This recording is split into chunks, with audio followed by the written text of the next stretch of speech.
I should have left then, but I didn't.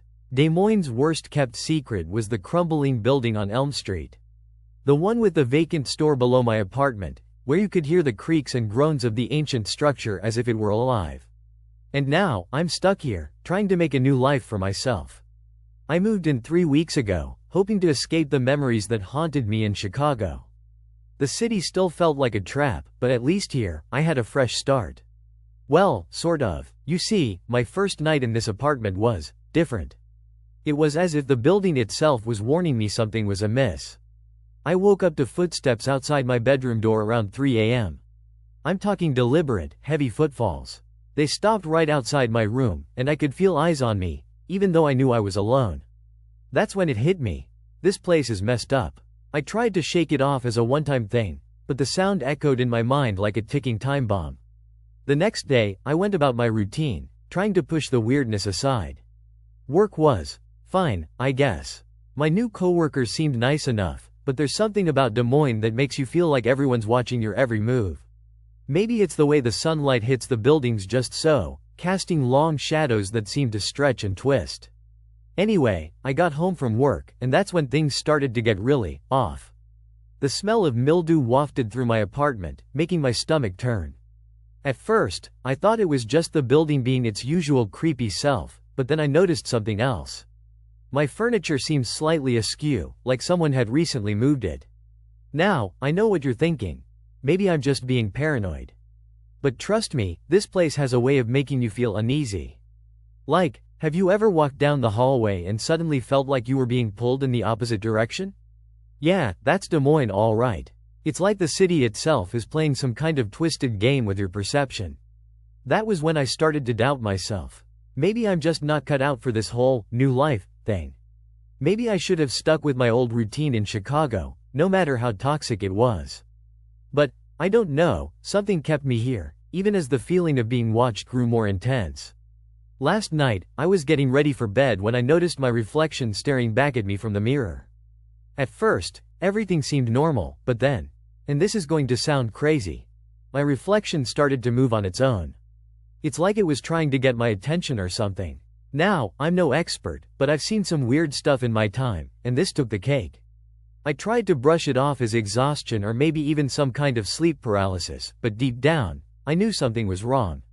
That was when I started to wonder if my coworker, Karen, had anything to do with all these strange occurrences.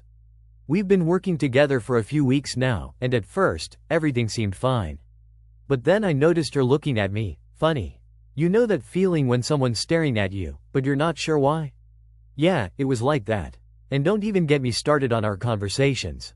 They always seem to revolve around my personal life, like she's trying to get inside my head or something. I mean, what do you talk about with a coworker, really? It's not like we're going to become best friends or anything. But back to last night. I couldn't shake the feeling that someone was watching me from just beyond the edge of perception. That's when it hit me. Karen has been stealing my identity. I know it sounds crazy, but hear me out. I started noticing weird charges on my credit card statement, and at first, I thought it was just a mix-up or something. But then I saw her using my name to order food online. That's when everything clicked into place. She's been stealing my identity, and I have no idea why. Maybe she's trying to create some kind of new life for herself, like me. Or maybe, just maybe, she's trying to trap me in this apartment, make me a prisoner of her own twisted game. I still cannot sleep. The darkness feels like it's closing in on me, and I know that if I don't get out of here, she'll consume me completely. I should have left then, but I didn't. And now I'm trapped, waiting for whatever horrors Des Moines has in store for me. I wish I had never looked over my shoulder. I've been pacing around this dingy apartment for what feels like hours, trying to make sense of it all. The more I think about it, the more my mind reels with paranoia and fear. Who is she, really? What's her motive? Is she even human? The thought sends a shiver down my spine. Am I dealing with some kind of supernatural entity that feeds on human identity? It sounds crazy, but what if it's true? What if this, her, is just a manifestation of my own guilt and anxiety, brought to life by the darkness that lurks in every corner of this apartment? I try to shake off the feeling, telling myself I'm being ridiculous. But it's hard to ignore the sensation that I'm being watched all the time. Every creak of the floorboards makes me jump. Every knock at the door sends my heart racing. I've tried to distract myself by scrolling through old photos on my phone, but even those seem tainted now. The memories are still there, but they're filtered through a haze of unease and distrust. I used to think that sharing my life with someone else would be nice, a way to break the cycle of loneliness. Now it feels like I've invited a monster into my home. The apartment complex is quiet tonight. Too quiet. I can feel the weight of all those empty units bearing down on me, like they're waiting for something, or someone, to happen. The wind outside rustles through the trees, sending leaves whispering secrets in the darkness. I should get out of here. Leave this place behind and start over somewhere else. But where would I go? What would I do? Would she follow me, always one step ahead? The thought sends a cold sweat trickling down my spine. I'm trapped in this apartment, and I don't know how to escape the prison of my own making. I glance around the room, searching for something, anything, to distract myself from these creeping doubts. That's when I notice it, the coffee mug on the kitchen counter. The one with our names on it. Jen and Mike. We used to use it every morning, laughing over steaming cups of coffee as we planned out our day. But now it just feels like a cruel joke. A reminder of everything that's gone wrong. I snatch the mug off the counter, feeling its weight in my hand. It's like holding onto a piece of my sanity, grasping at something real in this sea of chaos. I take a deep breath and try to think logically. What if she's just someone who got stuck in her own identity crisis? Maybe she's trying to find a way out, just like me. Or maybe, just maybe, she's trying to make amends for some past mistake that led her down this dark path. The thoughts swirl around my head like a vortex, sucking me deeper into the depths of uncertainty. I'm trapped in this apartment with no clear exit strategy, facing an enemy who seems to be always one step ahead. But I won't give up. Not yet. I pace back and forth across the small space, trying to shake off the feeling of hopelessness that's creeping over me. The mug still clutched in my hand, I force myself to focus on the facts. What do I know? What can I control? First things first, I need to get out of here. I glance around the room, taking in the familiar layout and trying to spot any potential escape routes. The windows are too high for me to reach, and the door is now securely locked. My eyes land on the bathroom, a small, cramped space with no windows. Maybe I can find something useful in there. I make my way over to the bathroom, mug still in hand, and begin to search through the drawers. Toothbrushes, toothpaste, floss, nothing out of the ordinary. But then my gaze falls on a small first aid kit tucked away in the back of the top drawer. I quickly open it up, hoping against hope that something useful is inside. The kit contains all the standard supplies: bandages, antiseptic wipes, painkillers. And one thing that makes my heart skip a beat: a small pocket knife. It's not much, but it's better than nothing. I slip the knife into my pocket and continue to rummage through the drawers, searching for anything else that might be useful. After what feels like an eternity, I finally spot something that catches my eye. A piece of torn fabric caught in the edge of the shower curtain. It looks like it might have been ripped from a jacket or coat of some kind. My mind starts racing as I try to remember anything about her clothes, anything that might give me a clue about what's going on. As I continue to pace back and forth across the room, my thoughts start to swirl together like a tornado, picking up speed and intensity with each passing moment. Who is she? What does she want from me? And why am I stuck in this tiny apartment with no clear way out? The mug still clutched in my hand, I feel like I'm drowning in a sea of uncertainty, unable to find any solid ground to stand on. But then, like a lifeline tossed out to a struggling swimmer, an idea hits me. Maybe she's trying to get something from me, but maybe it's not what you'd expect. Maybe she wants my help, or my expertise, or even just my attention. What if I'm not a prisoner at all, but rather a pawn in some larger game? The thought sends a shiver down my spine as I realize that everything that's happened so far might be part of some much bigger plan. A plan that could involve multiple players, hidden agendas, and motivations that aren't entirely clear. As the truth begins to dawn on me, I feel a spark of determination ignite within me.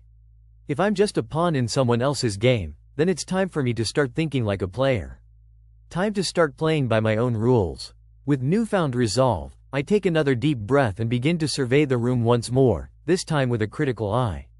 What can I use? What can I manipulate? And what can I turn to my advantage? As I stand there, mug still clutched in my hand, I know that I've got one choice: to start fighting back. To take control of my own destiny and forge a path out of this darkness. It won't be easy. It won't be quick. But with the spark of determination burning within me, I'm ready to do whatever it takes to escape this apartment, reclaim my life, and find the truth that's been hidden from me for so long. I spin around the room, taking in every detail, every object, every shadow. The mug still clutched in my hand feels like a symbol of my newfound defiance. I hold it up like a talisman, feeling its weight and significance. The first thing I notice is the window. It's large, with thin curtains that wouldn't provide much cover even if they were closed. But it's also our only way out. I can already imagine the rush of fresh air, the sun on my face, as I make a break for freedom. Next to the window stands a small table, cluttered with takeout containers and crumpled up papers. Amidst the chaos, one thing catches my eye, a phone charger. It's plugged into the wall outlet, but it looks like it hasn't been used in ages. Still, it might come in handy. I move on to the bookshelves, running my fingers over the spines of the books. They're mostly old and worn, with titles that mean nothing to me. But one book stands out. A thick, leather-bound volume with strange symbols etched into the cover. I flip it open, revealing yellowed pages filled with cryptic writing. It looks like some kind of code. My mind starts racing as I consider the possibilities. Could this be a clue? A way to unlock the secrets that have been hidden from me? I continue my inventory, scanning the room for anything else that might be useful. That's when I notice the mirror on the wall. It's an old-fashioned affair, with ornate carvings and a tarnished silver frame. But it looks like it hasn't been cleaned in years. I can already imagine the smudges and streaks reflecting my own grimy face back at me. I move closer to examine the glass more closely. That's when I notice something strange, a tiny piece of paper stuck between the mirror and the frame. It's folded up, but I can see the edge of a note peeking out. My heart quickens as I carefully pry open the fold. The paper is yellowed and worn, with handwriting that looks like it was penned by someone else. But what catches my eye is the message. Look to the shadows for answers. What does this mean? Is it a riddle? A warning? Or something more? I look around the room, taking in the shadows that dance across the walls. It's as if the darkness itself is trying to communicate with me. Suddenly, the room feels charged with tension. I feel like I'm on the cusp of discovering something big. Something that could change everything. I take a deep breath and commit my decision. I'm going to start fighting back. I'm going to find out what's been hidden from me and reclaim my life. It won't be easy, but with the mug clutched in one hand and the cryptic message in the other, I feel like I've got the makings of a plan. I take a moment to let the thrill of this new determination wash over me. It's a strange feeling, knowing that I'm on the verge of something big. My heart is racing with anticipation, and my mind is spinning with possibilities. As I stand there, frozen in excitement, I notice something out of the corner of my eye. A small, flickering flame has appeared on the edge of the coffee table. It's a soft, golden light that seems to be beckoning me closer. I take a step forward, my curiosity piqued. The flame grows brighter, illuminating the surrounding shadows. I can see shapes moving just beyond its reach, whispers of secrets and mysteries waiting to be uncovered. With the mug still clutched in one hand, I tentatively extend the other towards the flame. As I do, the room seems to grow quieter, as if the very air is holding its breath in anticipation. Suddenly, the flame leaps higher, casting a warm glow over the room. And in that instant, everything changes.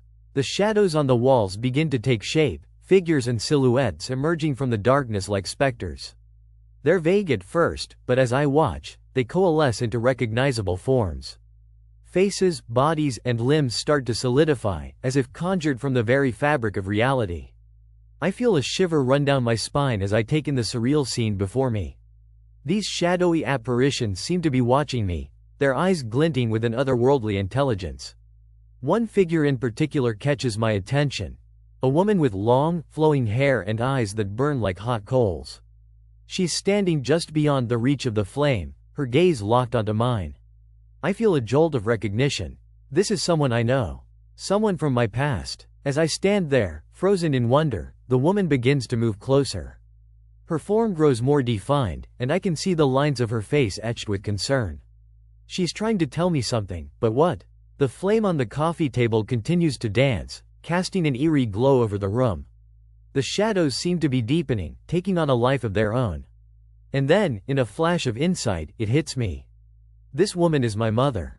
I feel a surge of emotion as I realize that this apparition from beyond the grave is trying to communicate with me. She's been watching over me, guiding me towards this moment when I would finally discover the truth. As I take in the magnitude of this revelation, the room begins to fade away, the shadows dissipating like mist in the morning sun. The flame on the coffee table dies out, leaving only darkness and an unsettling silence. But I'm left standing there, my heart racing with excitement and my mind reeling with the implications. My mother is trying to tell me something, but what? And why now? I take a deep breath, steeling myself for the journey ahead. Whatever secrets she's hiding, I'm ready to uncover them. I'm ready to confront the truth about my past, no matter how painful it may be. As I stand there, poised on the threshold of this new revelation, I know that nothing will ever be the same again.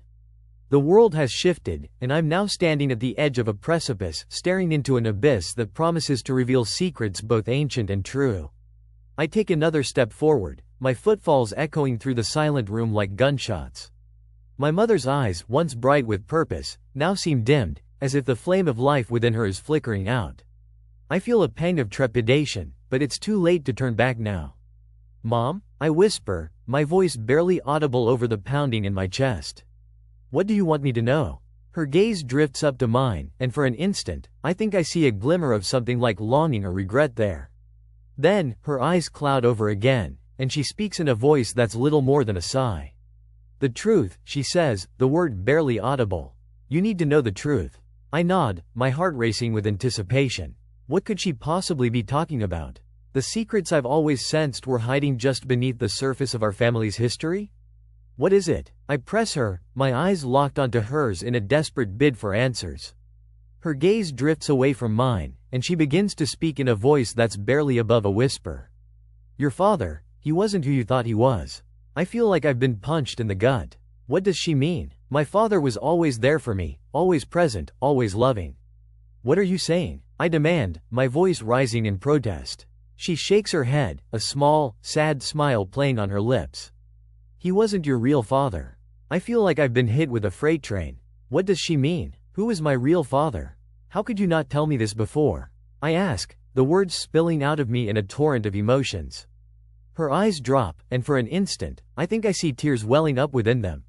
"I was trying to protect you," she says, her voice barely audible over the sound of my own ragged breathing.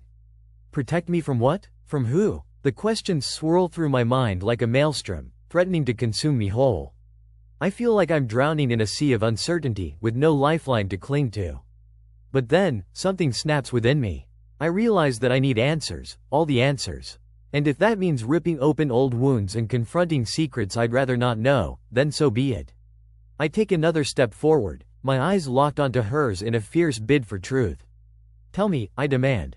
"Tell me everything." Her gaze drifts up to mine, and for an instant, I think I see a glimmer of something like resignation or determination there. Then, her eyes cloud over again, and she begins to speak in a voice that's little more than a monotone. "Your real father, his name was Marcus Thompson. He was a scientist, a brilliant man who made some questionable choices." I feel like I've been punched in the gut again. What kind of questionable choices? "He worked for a government agency," she continues, her voice devoid of emotion. "He was involved in some shady dealings. And when he got too close to uncovering the truth, they took care of him." I feel like I'm trapped in a nightmare from which I can't awaken. What kind of shady dealings? What kind of government agency? What about my father? I press her, my voice rising in protest. She hesitates, then speaks in a voice that's barely audible. "Your father, he was a friend of Marcus's, someone who owed him a debt. He took on the role of your father to protect you, to keep you safe from the fallout." I feel like I've been hit with another freight train. What kind of debt did my father owe? And what kind of fallout? The questions swirl through my mind like a maelstrom, threatening to consume me whole. But I know that I need answers, all the answers. And if that means confronting more secrets and lies, then so be it. I take another step forward, my eyes locked onto hers in a fierce bid for truth. "What else?" I demand. "Tell me everything." Her gaze drifts up to mine, and for an instant, I think I see a glimmer of something like determination or resolve there. Then, her eyes cloud over again, and she begins to speak in a voice that's little more than a monotone. "There's more," she says, her voice devoid of emotion. "Much more." And with that, the room seems to grow darker, as if the very fabric of reality is shifting around me. I feel like I'm staring into an abyss, and there's no way to turn back now.